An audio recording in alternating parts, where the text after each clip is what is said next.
Bonjour et bienvenue, voici notre tour d'horizon économique, géopolitique et boursier. Nous sommes le mardi 1er octobre, le début du quatrième trimestre. Et pour ne rien rater de ce qui se passe sur les marchés financiers, c'est sur la bourse au quotidien et nulle part ailleurs. Et l'épisode du jour s'intitulera « L'inflation allemande transforme l'or en plomb ».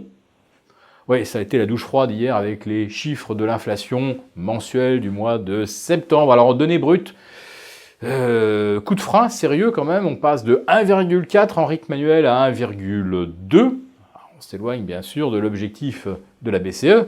Mais alors en inflation harmonisée IPCH, là l'inflation tombe sous les 1%, à 0,9, à moins de la moitié de l'objectif de la BCE. Conséquence immédiate, l'euro a plongé de 1,0930, c'est-à-dire son plancher du mois écoulé. On est allé chercher 1,0885. On est remonté ensuite un petit peu au-delà des 1,0930. Mais bon, cette fois-ci, on a vraiment percé la glace et on est allé rechercher à nouveau 1,0890 ce matin.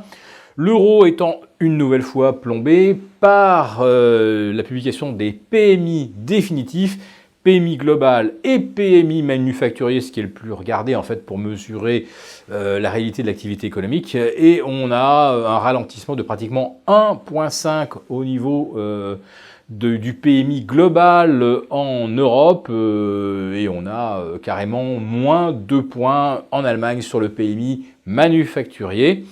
On se retrouve d'ailleurs au plus bas depuis octobre 2012 sur le PMI européen. Et on est même au plus bas depuis juin 2009 en Allemagne. Et ce n'est pas tout. Il y a aussi un sévère coup de frein sur les PMI manufacturiers suisses. Donc on est hors zone euro et vous voyez que le phénomène est donc global. En Suisse, on chute également de près de 2 points au mois de septembre. Alors là, je ne vais pas vous dire que ça a plombé le franc suisse, car ce n'est pas vraiment le cas. Mais l'euro, lui, eh bien, il a perdu environ 0,5% face au dollar. Et comme le dollar se trouve renforcé contre toute devise, eh bien, le voici qui se remet à progresser également contre l'or. L'or qui est venu faire un double sommet, en fait, sous les 1550-1560. C'est plutôt dans l'ordre inverse, c'est 1560 puis 1550 vers le 24 septembre. Depuis, ça avait commencé à corriger, puis là, d'un seul coup, ouf, ça s'accélère, puisqu'on est passé sous le support des 1499. Alors, je parle de l'or coté à New York. Et là, on le retrouve à 1465 et a priori, il ne devrait pas s'arrêter là. Aller chercher éventuellement un support aux alentours de 1425-1430. Alors à bon entendeur, salut. Mais ça veut dire aussi autre chose, c'est que si vraiment l'or va aussi bas, ça veut dire que le dollar, lui, va aller beaucoup plus haut, en fait, symétriquement par rapport à l'euro. Et nous verrions bien le billet vert aller combler un gap aux alentours de 1,0725 face à l'euro. Et c'était quoi ce gap? Eh bien, c'était la divine surprise de voir Emmanuel Macron accéder au deuxième tour, donc accéder à la présidence tout simplement, en 2017. Ça avait rassuré tout le monde et l'euro avait fait un bond jusque vers 1,08. Donc là, on pourrait revenir à 1,0725. Voilà qui ne va certainement pas faire plaisir à Donald Trump qui va de nouveau accuser l'Europe de tous les maux et de manipuler sa devise. Pourtant, franchement, on ne peut pas dire que la BCE manipule la devise. Elle n'y peut vraiment rien si l'inflation est aussi basse qu'on la constate en Allemagne. La BCE a beaucoup promis et elle a beaucoup délivré, rétablissant le quantitative easing, lançant un nouveau TLTRO.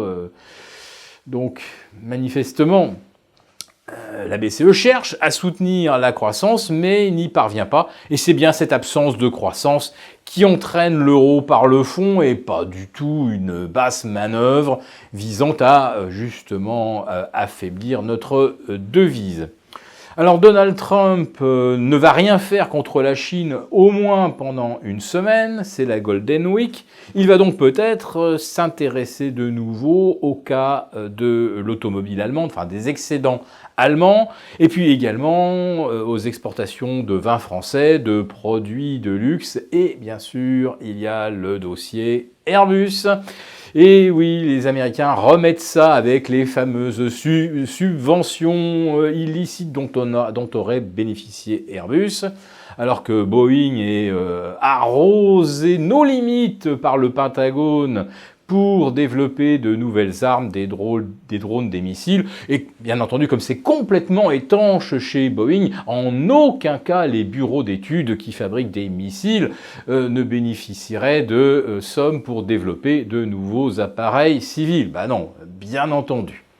Voilà, mais enfin, en tout cas, la guerre Europe et États-Unis pourrait bien repartir cette semaine. Tout simplement parce que bien, Trump ne va avoir que ça à faire.